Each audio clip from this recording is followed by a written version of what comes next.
Komisioni i jashtëm i Parlamentit Evropian miratoi dje raportin për Shqipërinë, i cili analizon situatën dhe progresin ton në rrugën drejt integrimit evropian për vitet 2023 dhe 2024. Raporti, i hartuar nga raporteri për Shqipërinë, Andreas Scheider, të cilit i shpreh mirënjohjen për punën serioze e rezultative, u miratua me 57 vota pro, 11 kundër, 6 abstenime dhe do t'i paraqitet për votim seancës plenare të Parlamentit Evropian në muajin korrik. Mirënjohje eurodeputetëve për mbështetjen e qartë të avancimit Shqipërisë drejt antarësimit në Bashkimin Evropian. Dje, Parlamenti Evropian konfirmoi edhe një herë se Shqipëria mbetet një histori suksesi, një vend pararoj për antarësimin dhe një shembull në rajon. Raporti nënvizon qartësisht angazhimin e qëndrueshëm të Shqipërisë ndaj reformave kyçe, përfshirë forcimin e shtetit të së drejtës, funksionimin e institucioneve të drejtësisë, të dala nga reforma, mbrojtjen e të drejtave themelore dhe të pakicave, si dhe përparimin në luftën kundër korrupsionit dhe krimit të organizuar. Eurodeputetët mirëpresin konsensusin e gjerë politik dhe mbështetjen e fortë publike për antarësimin në Bashkimin Evropian, linjëzimin e plot të vazhduar e besnik të Shqipërisë me politikën e jashtme dhe të sigurisë së BE-s. Eurodeputetët vlerësojnë rolin konstruktiv të Shqipërisë në rajon, mbështetjen e palëkundur për politikën e jashtme të BE-s dhe për kushtimin në menaxhimin e sfidave të përbashkëta si migracioni, siguria kibernetike dhe energjia. Ishte shumë e rëndësishme dhe shumë inkurajuese që eurodeputetët mbështetën dhe përshëndetën objektivin e Shqipërisë për mbylljen e negociatave të antarësimit deri në fund të vitit 2027. Ishte fakt domethënës që në atë seancë ishin të pranishëm edhe deputet të Kuvendit Shqipërisë, si nga shumica, ashtu edhe nga opozita, çka u përmend edhe nga drejtuesi i komitetit si një shenjë e vëmendjes së veçantë të Kuvendit për një proces që vetë e kemi përcaktuar si etik për vendin tonë. E shoh këtë edhe si një dëshmi të një të vërtete të gjithpranuar në Shqipëri, se pavarësisht dasive ideologjike e pikpamjeve të ndryshme mbi modelin zhvillimor të vendit, kur vjen puna për integrimin në BE, Kuvendi ka një qëndrim të përbashkët dhe kjo mbetet një prioritet kombëtar që tejkalon dasit politike. Kjo është një vlerë që ne duhet ta mbajmë e ta forcojmë në të mirë të përbashkët në shërbim të të gjithë qytetarëve shqiptar.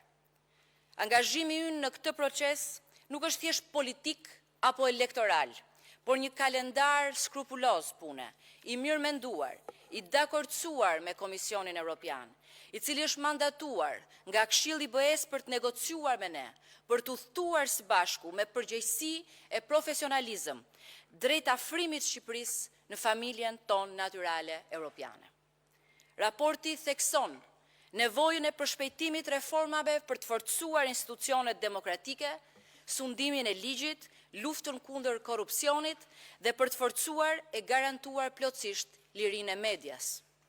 Ky projekt nuk ka të bëjë vetëm me qeverinë apo me institucionet qendrore, por me çdo qelizë të pushtetit, përfshirë atë vendor, shoqërinë civile, sipërmarrjen, grupet e interesit dhe aktorë të tjerë, pra në një sens kuptim plot çdo qytetar të këtij vendi. Në asnjë vend kandidat për në BE, mbështetja popullore nuk është kaq masive sa në Shqipëri, e dëshiruar dhe duhet themi e merituar nga 90% e qytetarëve shqiptarë. Asnjë vend tjetër kandidat nuk e ka shpallur qartë dhe pa asnjë ekuvok Bashkimin Evropian si destinacionin e natyrshëm dhe të vetëm të së ardhmes. Raporti nënvizon një sër sfidash për cilat jemi të ndërgjegjshëm dhe duhet t'i adresojmë sa më shpejt e sa më përshtatshmërisht, përfshirë polarizimin politik, retorikat konfrontuese dhe nevojën për një dialog më konstruktiv dhe gjithëpërfshirës politik. Në këtë kuptim, Roli dhe përgjegjësia e kuvendit është e padiskutueshme dhe parësore, dhe kjo është një ndër arsyet që jam këtu përpara jush.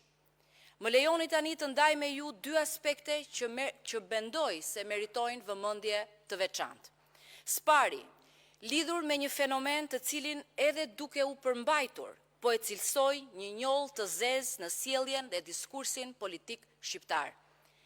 Dënoj me forcë përpjekjet e atyre që nuk po lën gjë pa bërë, gur pa lëvizur dhe fjalë të zezë pa thënë për vendin e tyre. Dhe kjo vetëm për t'i bishtnuar përgjegjësisë. E kam fjalën për misionarët, që pasi kanë nxjerrë emrin dhe fytyrën e tyre, pasi kanë shkatruar gjithçka rreth vetes, janë rikthyer me vrull të papar për të nxjerrë e prishur edhe emrin e Shqipërisë dhe të shqiptarëve.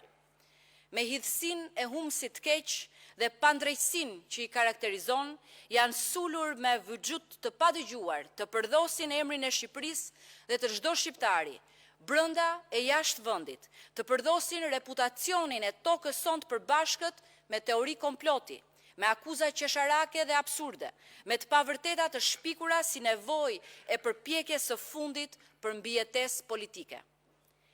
Nuk besoj se ka kush nevojë për ilustrime, sepse e shohim për ditë peligrinazhin absurd të udhëtimeve me një fletushk në sqetull të hartuar në Tiranë, që ushitet shqiptarëve si rezolut e kësaj apo asaj organizate, që në fakt është vetë trakti i fundit kundër Shqipërisë, progresit, imazhit dhe fytyrës së saj. Por mbi tentativa të tilla të dëshpëruara dhe antikombëtare qëndron Shqipëria fisnike, e punës dhe e përpjekjeve kombëtare për zhvillim e progres. Qëndron Shqipëria Europiane, e cila ka zhvilluar deri tani 5 konferenca ndërqeveritare me Bashkimin Evropian, ka hapur negociatat për 4 grup kapituj, themeloret, marrëdhëniet me jashtë, tregu i brendshëm, konkurrueshmëria dhe gjithëpërfshirja, dhe po shqyrton me përfaqësuesit e Komisionit Evropian 1 të 24 kapitujt. Brenda muajit qershor pritet hapja e negociatave edhe për 2 grup kapitujt e tjerë, agjenda e gjelbër dhe burimet, bujqësia dhe kohezioni. Qëndron Shqipëria që njohin dhe pranojnë si partnere të denjë dhe të barabartë institucionet europiane dhe qeveritë e vendeve europiane. Shqipëria e cila organizoi samitin e Komunitetit Politik Evropian Ballkanin Perëndimor këtu në Tiranë.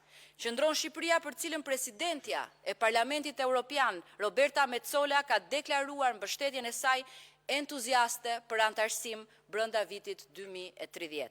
Qëndron Shqipëria për cilin presidenti i Këshillit Evropian, Antonio Costa, ka konfirmuar se është qartësisht më e përparuar se vendet e tjera dhe mund t'i bashkohet BE-s edhe para vitit 2030. Qëndron Shqipëria për cilin presidentja e Komisionit Evropian, Ursula von der Leyen, ka vlerësuar se ka përfunduar agjendën e reformave dhe në kuadër të planit të rritjes për Ballkanin Perëndimor do të mbështetet nga Komisioni Evropian me 920 milion euro. Qëndron Shqipëria për cilin komisionerja e zgjerimit Kos 2 ditë më parë është shprehur se brenda muajit qershor do të hapen negociatat për të gjithë kapitujt dhe sipas projeksioneve mbyllja e negociatave do të ndodhë brenda vitit 2027 dhe antarësimi deri në vitin 2029.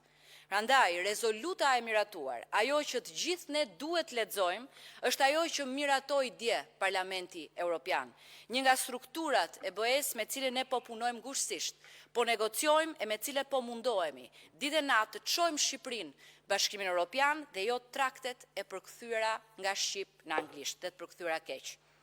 Duhet pranojmë se çdo vërejtje, pa rregullsi, ankesë, duhet paraqiten dhe të zgjidhen këtu, në përballje me institucionet që vetë kemi krijuar, me drejtësinë që vetë kemi reformuar, me rregullat e procedurat që vetë kemi miratuar.